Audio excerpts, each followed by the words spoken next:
happen tonight. Whoa. Dead Island Definitive Edition. Definitive Edition. Once again, another game that I thoroughly enjoyed when it came out a few years back. It's been remastered and they have put it back for about £11, but my mate Lewis did a few cheeky backhand deals. I'm joking, he didn't. He owns all of the Dead Island games, so he got it for like £1.80 or something. People get jealous, I know, get jealous, but you know, Lewis is good at those cheeky backhand deals. But anyway, we're going to talk about Dead Island Definitive Edition. This is my review for it, and from that bit at the start, yeah, not much has changed. I mean, they have updated a few things. Shut the fuck up, Zambi! For example, the graphics are really well looking. Like, they look really nice. Like, the graphics are really cool, even if you put it on the high settings. The UI, I think, has changed a bit as well, but really, they just kind of ripped it from Riptide. That's about it. Yeah, that's pretty much about it. I mean, does it add up and justify the money? I mean, it's £11. I mean, if you go onto the Steam market now, it's pretty cheap. I mean, I'm having a lot of fun with it. Like, Dead Island for me was one of those zombie games back in the day which I really enjoyed, and I really got into playing zombie games. Like, I really enjoyed Dead Island. And the Definitive Edition, to see that it's back and people are playing it again, it's kind of cool. Because I like Dead Island. I really like the first one. Riptide, they have also done Riptide, but I don't want to do the Riptide review because it's pretty much just going to be the exact same as this review.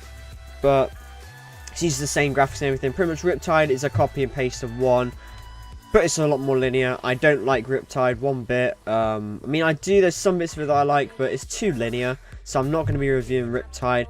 Not a big fan of Riptide. Will I be playing it? Yeah, but the first Dead Island's better. I prefer the first Dead Island. So with this one, so with the Definitive Edition of Dead Island, like I said, not much has really changed except that they've updated the graphics, the UI, the character models look better, although they could still make the lip syncing a lot better on the cutscenes. Like, Jesus.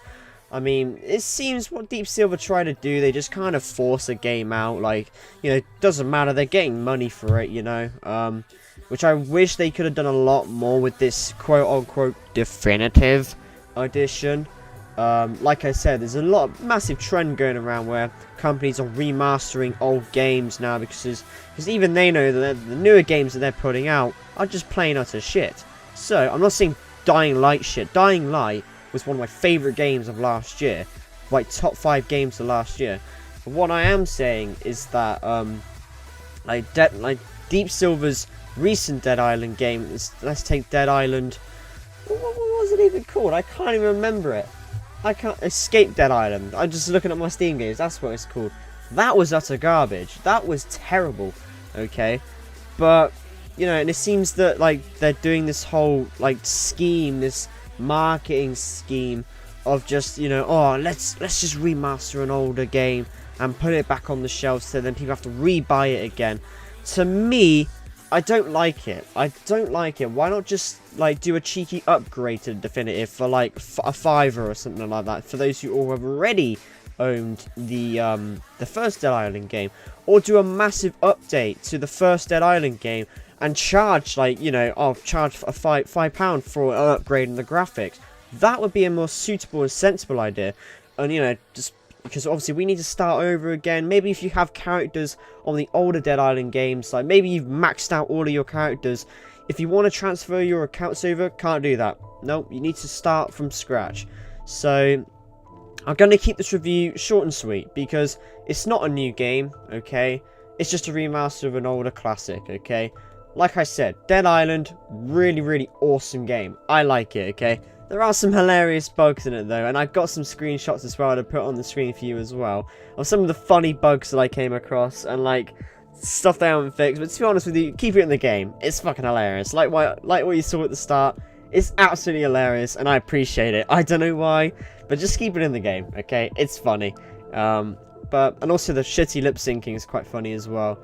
But yeah, if I was to give this a rating out of 10 for Dead Island, let's say if I was to rate this on the classic Dead Island, the first Dead Island game, if I was to rate this game, I'd probably give it about a 6 or 7 out of 10, okay? Just above an average game, because I would give it a 6 because it does get repetitive and it starts to become very linear towards the end of the game, which I really didn't like. But I'm going to give it a 7 out of 10 for this definitive edition because of the updated graphics and the UI, and the gameplay runs a lot smoother, although actually going back to it, the cars still control like shit. Sprinting is kind of awkward, but the combat and stuff is still excellent, it's fresh, and I think they've changed it a little bit as well because it does feel a lot smoother when you're fighting zombies and humans alike. But the gunplay as well, kind of weird. Also this, like talk about the updated audios as well. Some of the gun sounds are a bit off and are glitched. Like when you're inside, you just can't hear any gun noise. And it's just kind of weird, so I kind of give it like a 7 out of 10. Like I would have given it an 8 out of 10 if they had done better with the sounds and the car controls and update this, the movement and everything like that. But to be honest with you, this isn't really a great, obviously a remaster, you're not supposed to do much with the game, just update the graphics. But in my opinion, if it's a definitive edition, I think they should have done a bit more to make the game more fun and enjoyable to play, like maybe put in some new quests and stuff, I don't know, but they really should have made it smoother and they really should have made it better. That's all I can say. They should have made it better. They should have made it so it's easier to control with. But I like Dead Island, I really do. If Dead Island 2 ever gets released, I hope that Deep Silver learn from their mistakes of the first and second one and hopefully work to make Dead Island 2 and make it really, really fun. Because the Dead Island games are supposed to be fun. I hope they don't fuck it up with Dead Island 2. So, that is my review on Dead Island Definitive Edition. Not much has changed, just the graphics, okay? Yeah, I'm sticking with the 7 out of 10. Would have been 8 out of 10 if they had changed a few things. But yeah, 7 out of 10 seems appropriate. So yeah, thank you for watching, guys, and enjoy some of these funny little screenshots and videos of bugs that I got for you for the end. So yeah, thank you very much, and enjoy these bugs.